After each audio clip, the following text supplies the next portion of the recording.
Halo, Assalamualaikum, Shalom, Om Swastiastu, Namo Buddhaya, Salam Kebajikan. Balik lagi bersama gue Andi. Di video kali ini gue akan ngebahas Vivo X100 Pro. Gue beli Vivo ini seharga 12,8 dan ini BNIB, tentunya garansinya masih belum aktif, bahkan sampai sekarang garansinya nggak gue aktifin. Harga HP ini awal rilis itu sekitar 17 juta di tahun 2024 dan sekarang pastinya harusnya ya udah turun karena memang X200 kan udah keluar ya. Dan kalau kalian nanya sama gue, X100 Pro sama X200 Base itu bagusan mana? Jelas X100 Pro. Karena Pro dibandingin sama Base, menang Pro kemana-mana, kecuali Pro sama Pro itu baru. Kalau X100 Pro sama X200 Pro jelas X200 Pro lebih unggul. Tapi kalau sama X200 Base jelas X100 Pro yang lebih unggul.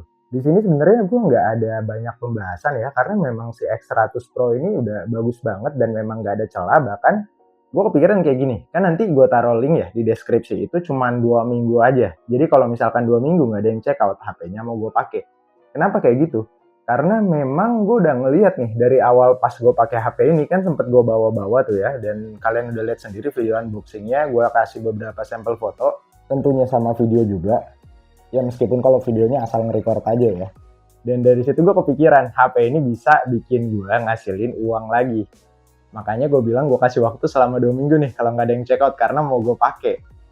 Ya intinya di tangan gue sih X100 Pro ini masih gue belum aktifin garansi dan tentunya masih mulus. Jadi kalau buat kalian yang pengen ngambil, gue kasih waktu 2 minggu, linknya ada di deskripsi. Dan memang video ini gue nggak bisa yang namanya kayak, gue agak bingung nih ngasih unjuk kelebihannya kayak gimana dan kekurangannya kayak gimana. Karena balik lagi, posisiin gue sebagai user dan gue sebagai user ngelihat HP kayak gini ini tuh udah wow banget, bahkan ya bisa ngasilin duit lagi gitu loh bro, nggak cuma sekadar untuk bales chat ataupun main game aja.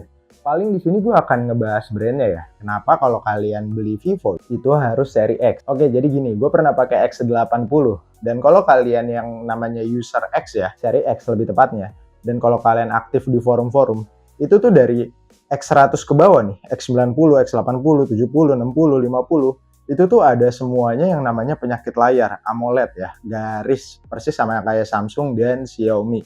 Dan gokilnya si Vivo ini itu ngasih perpanjangan garansi yang mana harusnya cuma 1 tahun, itu dikasih jadi 4 tahun.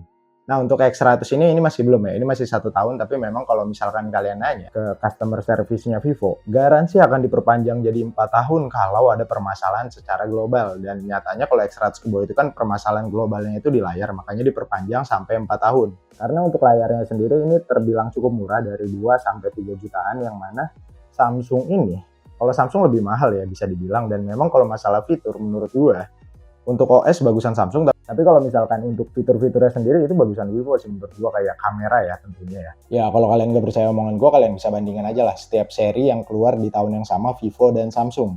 Seri yang paling mentoknya ya, yang paling tingginya kastanya, itu gua jamin bagusan Vivo sih kalau buat kamera. Nah tadi kan gua udah ngasih tahu ya, masalah layar itu di cover sama brand Vivo selama 4 tahun, dan gokil ya di sini kalau misalkan backdoor lu mau pecah, mau apa, itu tetap bisa klaim garansi secara gratis ke service centernya Vivo di ya dimanapun lah ya di seluruh Indonesia. Kalian nggak percaya, kalian cek aja di YouTube, itu udah banyak kok. Makanya bisa gue bilang Vivo ini salah satu brand yang memang paling bagus lah after sales-nya di Indonesia. Gue nggak tahu brand lain kayak gimana, tapi yang pastinya Vivo ini menurut gue nomor 1 lah. Samsung juga sama, tapi kalau Samsung itu nggak nge-cover semua biayanya, sedangkan kalau Vivo itu di-cover semua biayanya. Perbedaannya kayak gitu. Dan untuk X100 ini ya, sayangnya memang belum ada perpanjangan garansi, masih setahun, makanya memang garansi yang gue pegang X100 sekarang ini itu nggak gue aktifin, karena di situ gue pengen ngeliat dulu nih, ini kemungkinan bakal ada masalah-masalah atau enggak. Kalau memang nggak ada ya udah nggak akan gue aktifin, karena memang ya gue pakai HP-nya di rumah doang, dan memang keluar itu untuk ngambil sampel foto dan video. Ya paling videonya cukup sampai situ aja, karena yang tadi gue bilang ya, kekurangan kelebihannya gue pun bingung bahasnya kayak gimana, karena buat gue HP ini udah perfect banget meskipun si X200 itu udah keluar. Ya kenapa gue bilang perfect banget, gue orangnya bersyukur bro, serius deh, ini udah bagus banget buat gue, apalagi gue dapet di harga 12,8, makanya gue bilang ya it's okay lah. Dan balik lagi, ini bisa jadi duit lagi HP ini, nggak dijual tapi maksudnya si HP ini bisa ngasilin duit untuk kalian. Kalau misalkan kalian bisa berpikir secara ya imajinasi lah, pokoknya banyak itu yang bisa jadi duit. Dan HP ini bisa ngurus itu. Makanya gue bilang gue tungguin ya selama 2 minggu nih, serius. Nanti kalau emang gak ada baru gue rilis full si review Vivo ini. Oke, paling videonya cukup sampai situ aja. Terima kasih semuanya yang udah nonton. Sampai jumpa di video selanjutnya. Ngomong-ngomong, nama gue Aldi. Dadah.